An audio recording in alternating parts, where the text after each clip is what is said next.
Sorry, the audio was not as loud as could be desired.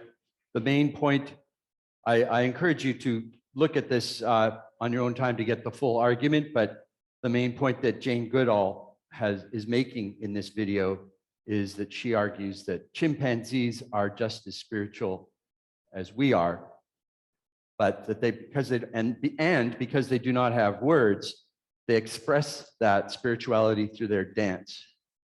So that's, in a nutshell, what she's saying. So we are special. We humans are special.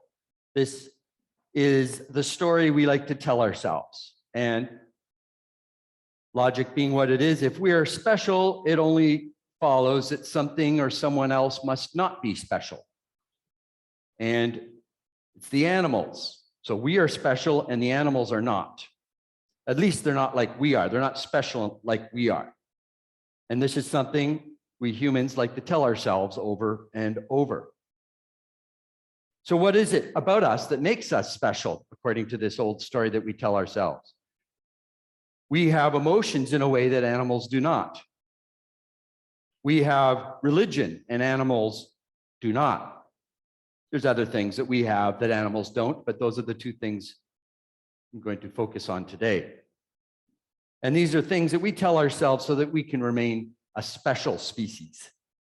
And for the longest time, we couldn't even admit to ourselves that we were also animals. Richard Dawkins, a famous atheist, stated that animals are there to survive and reproduce, period. We humans require meaning and beauty. We need art, rumors of transcendence. But according to Richard Dawkins, all animals need is survival and sex. In short, we live a life at a certain depth that is simply not available to animals. This is the thinking that we tell ourselves over and over again. Our lives are simply more valuable because our consciousness, our depth of feeling, our grasp of beauty is simply beyond anything that animals have access to. And this type of thinking is what naturally emerges when we see ourselves as separate from nature. It is inevitable if we see nature as being over there and human culture and society as being over here. Human culture and nature are utterly foreign to each other. But what if this picture is not accurate? What if we miss the depth and beauty of animal experience simply because they are different? They do not speak our language. At least most do not. They cannot tell us what their experience is like.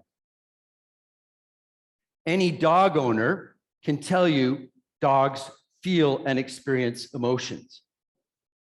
It's pretty obvious. If you go online, there's actually debates about this, whether animals feel emotion. It's sort of silly.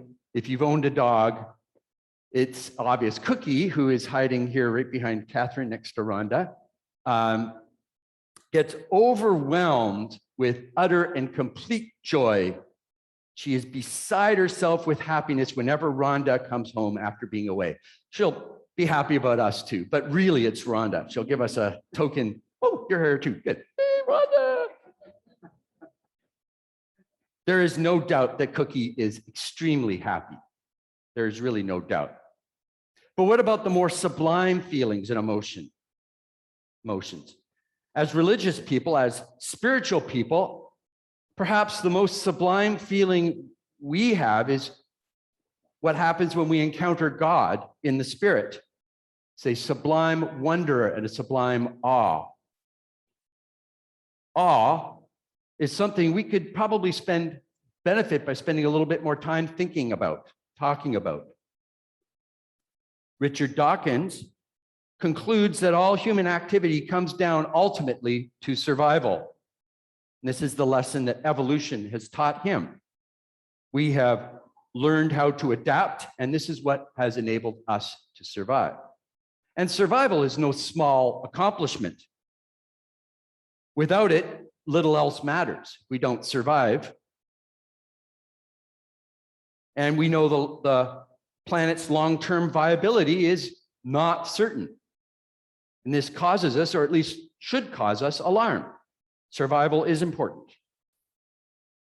But why is the loss of life, why is even something as grand and big as the loss of a planet, there's many of them after all, why is that something to worry about? I would say it's because it's about more than mere survival, as important as survival is. There is something inherently wonderful about being alive, something profoundly beautiful about existing on this little ball of blue, something mysterious, something even terrifying. Life is a miracle, all life. Why is life worth preserving? Is because there's something inherently awesome and wonderful about being alive. And I believe at the heart of all the great world religions, this is this mysterious and wonderful awe. The awe of life within, the awe of life without. When we encounter the divine life, we find something beyond words that infuses everything we see with significance, with profound beauty, with purpose, with importance. Words might fail, but I believe you all know what I'm talking about. You have all glimpsed it. You have all experienced it. Awe is at the heart of our faith. Sometimes we think faith is all about a bunch of ideas that we put together into a system, or it's about a bunch of ethics, what's right and what's wrong, systematic theology or something like that. But all those things would fail if we did not have that feeling of awe. The flip side of awe is horror. And this is what we experience when we see the awesome beauty of the natural world being destroyed. The reason murder and desecration are offensive beyond words is exactly because life and all existence is awesome beyond words. They're connected. Everything is imbued with a dignity. And this is what makes senseless destruction so horribly offensive. And this is what Jane Goodall is essentially telling us. We are not the only ones who experience awe. What is it about the waterfall that has such a striking impact upon the chimpanzees? Perhaps because it is mighty, the sound is powerful. Perhaps it's because waterfalls almost seem to have a life of their own. And this gives them a holy presence. We may never know, we probably will never know exactly what it is about the waterfalls that has this profound effect upon the chimpanzees. But we can see their experience of awe and we can see them dance. And this connects us with the chimpanzees because, like them, the only thing we can do when we collectively encounter awe is to dance. It's not to theorize or come up with a bunch of nifty ideas. All of that might be nice, but it does not reflect the immediate experience of collective awe. The only thing to do when we encounter that is dance. Sometimes dance involves movement of our bodies. Sometimes dance happens in utter stillness, but dance is still dance. What is liturgy? How we celebrate our being together as a faith community. What is that if not a dance? The words we say, the gestures we make, dance. We celebrate the mystery of God in dance, in the dance of ritual. And the dance of the chimpanzees is also ritual. And these things connect us with our cousins, the chimpanzees. Because ritual, dance, is all we have when we find ourselves face to face with awe. We can learn more about our religion, our Christianity, or whatever our religion is, by considering the spirituality of the chimpanzees.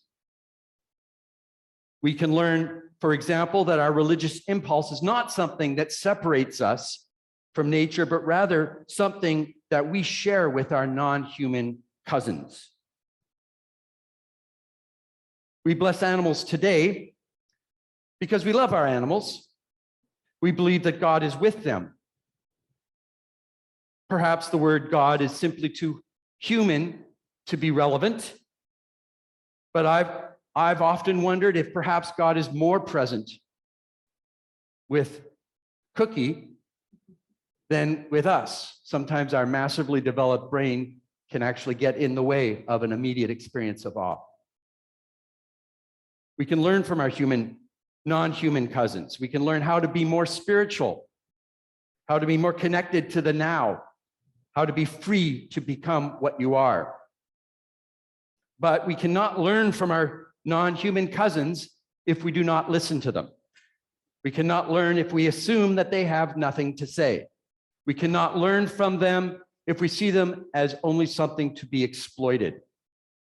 And we cannot learn from them if we have destroyed them. So as we fight against climate change, let us also remember the impact our choices have upon our non-human fellow worshipers. Our choices make a difference to how other human beings live, but they also make a difference to how our non-human cousins live. So let us learn to care for our non-human cousins. Let us learn from chimpanzees, from elephants, orcas, eagles, and yes, even Cookie, how to become better human beings.